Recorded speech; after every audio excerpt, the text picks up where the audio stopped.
more than like the aim of producing organic food for other people.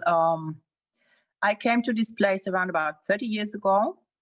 I am originally from Germany. I'm German Turkish, and I came here to create a place, organic place for my own family. So the initial idea was about self-sufficiency, and it keeps being like that. So then, yeah, stuff happened. Like we had kids, and the thing evolved, and like suddenly we had like more fruit than we could consume ourselves, than the community needed. So we started to have a little like my business very, very small. What I produce is what is like the excess of what we don't eat ourselves, that we convert into jams and juices. And we have gone through a little bit painful process of legalizing the kitchen and all that, to be able to sell like totally legally to the public.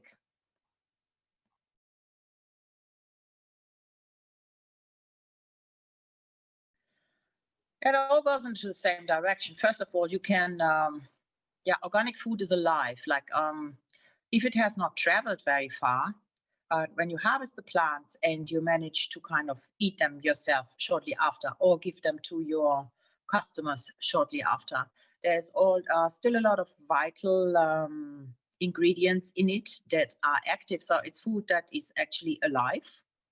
While most of the food that we consume that is in the supermarkets is totally dead.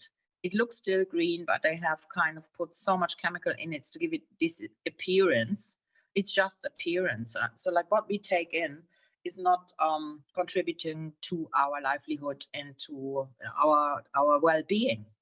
So that is one of the good ones. And then the other one is that if you grow your own food, or if you consume locally, you support your local economy, and you will have access to loads more variety, because there's a lot of stuff that we produce, for example, that would never make it to the shops because they fade so quickly. You know, like if I would sell to a distributor and then he would kind of keep it there, and then it would have to travel to the supermarket. By the time it got there, it would be like not looking good anymore. So the whole point is to kind of consume quickly. And if you do that, then you have access to like loads more varieties, because most varieties of fruit and vegetables that are offered to us nowadays in the shops, they are very reduced. It's not what the land used to produce. There used to be thousands of varieties, hundreds of varieties of apples, for example, and most of them have got a very short shelf life, what they call shelf life, right?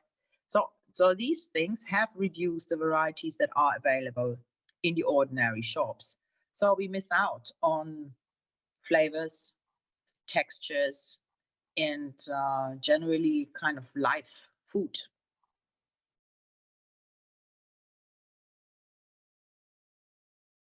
Before it all vanishes, go out there into the countryside and try to talk to the old people, the ones who are still farming.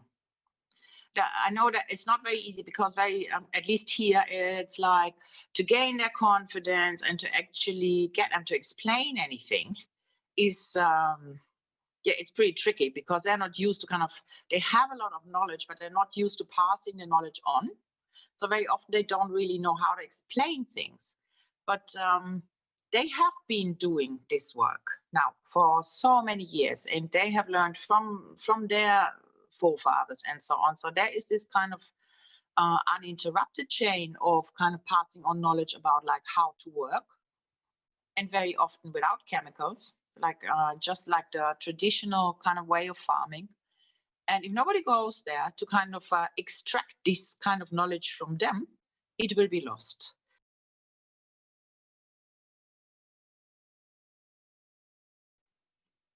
Yeah. I've been working with volunteers a lot, like almost 30 years. And the other day I counted, so like in all, I have kind of introduced around about 800 young people hands-on into ecological agriculture. And I feel that that like for me has been extremely rewarding experience, and like for most of them as well. And that is how it should work. So for the new agriculture, including permaculture and that, we've got to get away from the theory. It's all very good. Like let's read and let's kind of understand, but then like the observation of what is actually happening out in the field, and to learn how to work the land together.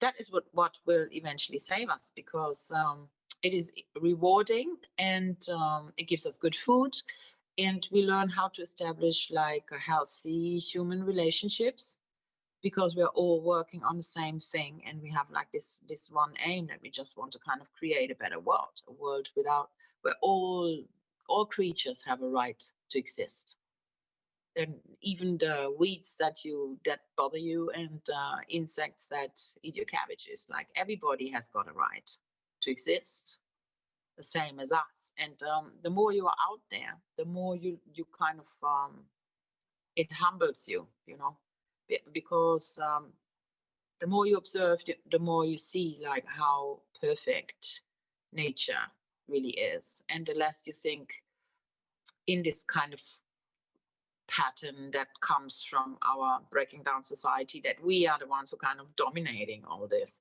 We have to turn from dominators into kind of collaborators.